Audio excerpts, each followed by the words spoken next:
When the Toronto Blue Jays took the field on the final day of the 2021 MLB season, there was a fresh breath of excitement and hope, albeit with a little bit of desperation in the air. If the Blue Jays won and got a couple division rivals to pick up losses, their season would go on. A young, exciting group that was sneakily one of the best teams in all of baseball was going to earn the privilege to continue competing. They did their part that day, obliterating the Baltimore Orioles 12-4. Hope was in the air, and the Blue Jays just needed to continue hoping some games a little out of their control went their way. But moments after their final win, their season did in fact end. The Yankees and Red Sox themselves won their final games of the regular season, keeping the Blue Jays out of the playoffs. No one was willing to accept at face value how fun the group the Blue Jays had here was. They had 22-year-old superstar Vladimir Guerrero Jr., who would have easily been the American League MVP that season if this guy didn't become a god. Their second baseman just broke the record for home runs in a season by a second baseman.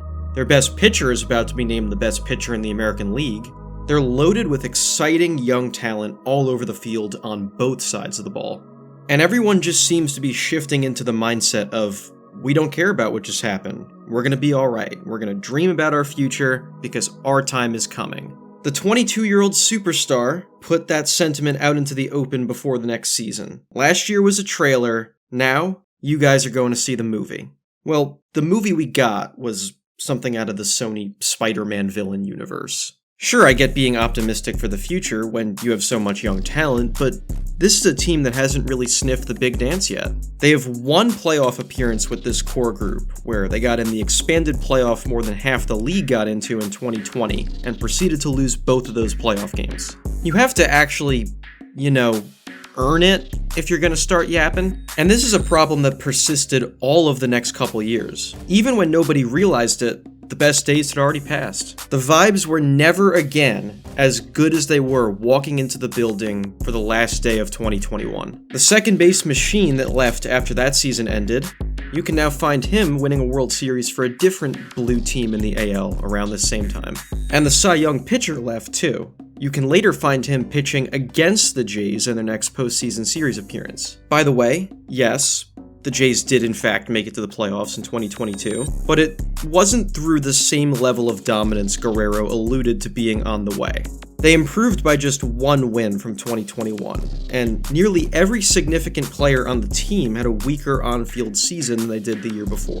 Of the core pieces on the team, only their 23-year-old catcher who'd played just 60 games the year before, and a 32-year-old outfielder on the biggest contract in team history saw any kind of undeniable statistical improvement. That is, of course, besides 2022 breakout star pitcher Alek Manoah. Manoah was one of the best pitchers in the league in 2022, taking that mantle that opened up when the 2021 team's ace pitcher walked away for their soon-to-be playoff opponent Seattle Mariners.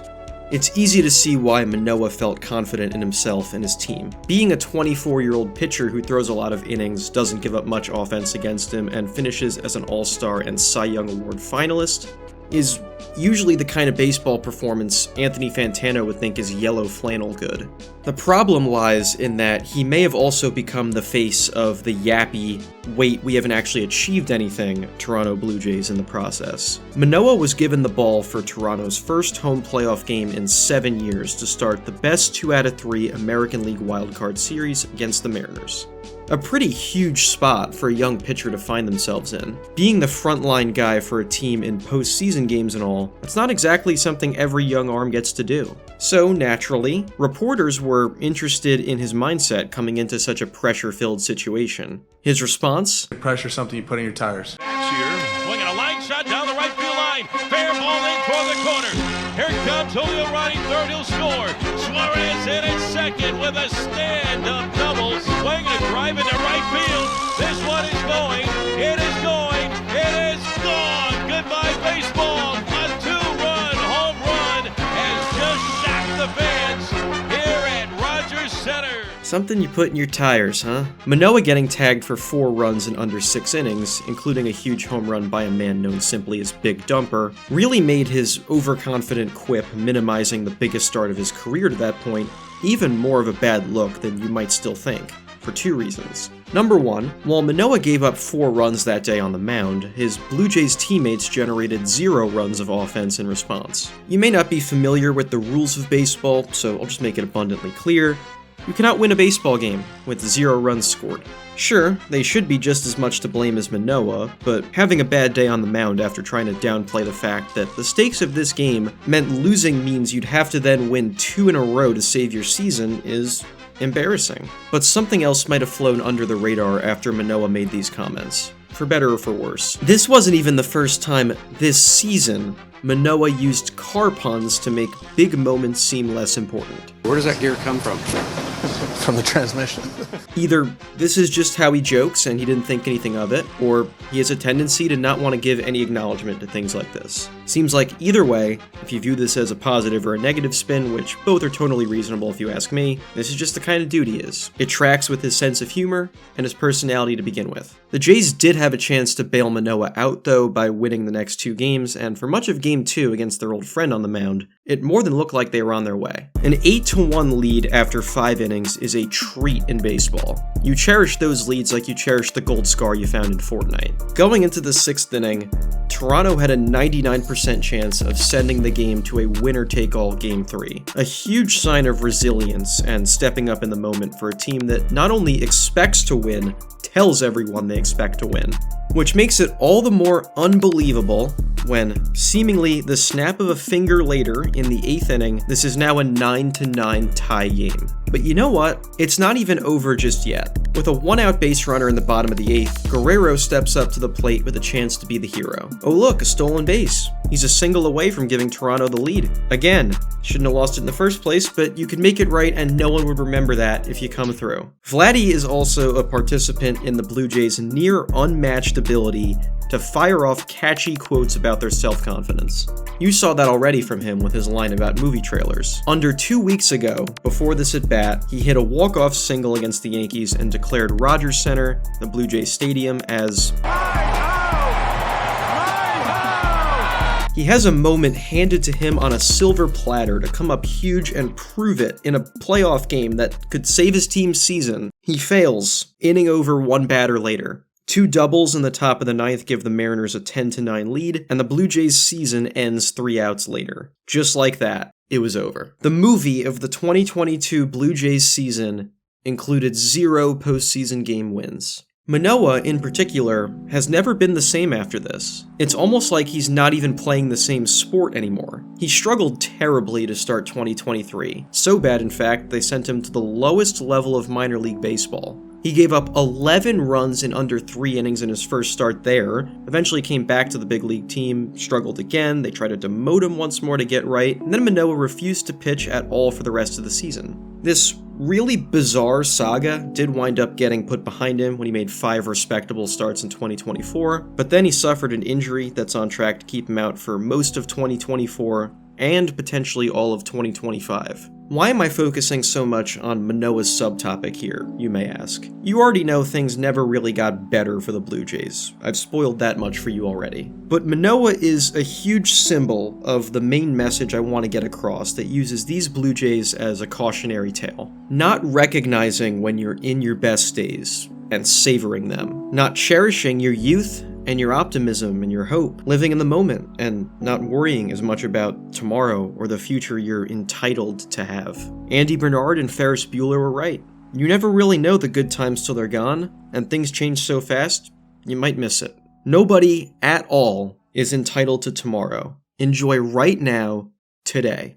2023 saw the majority of core pieces to this team decline again, but still, incredibly, there was still enough pure talent to go around for this team to creep back into another wildcard series. Did anything really change this time? No. This is still a group that had yet to truly click and put it all together. This is still a group that's never gotten over the hump when faced with adversity. And this is still a group that yaps and complains when things go wrong. Here's the case in point example of that from 2023. The Blue Jays are hosting the Yankees in Toronto. Aaron Judge peeks into his dugout, then crushes a home run. The uneducated among you, also the Blue Jays themselves, immediately start to say, oh, the Yankees stole the Blue Jays signs and Aaron Judge was told what pitch was coming. Now, that might kind of be true. but not in the way you have it in your head. Sign stealing now in everyone's head is the 2017 Houston Astros, where they put cameras in center field to steal signs from catchers at their home games to deduce what pitches were coming. That's against the rules because it was with a camera, and rigging your stadium like that is an inherently unfair advantage to everybody else.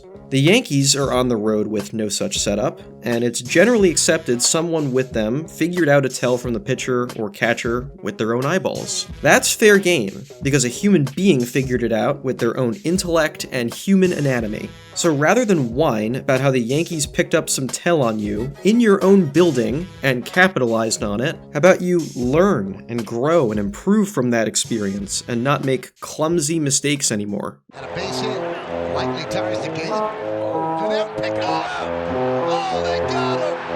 Oh, what a mistake by Vlad Guerrero.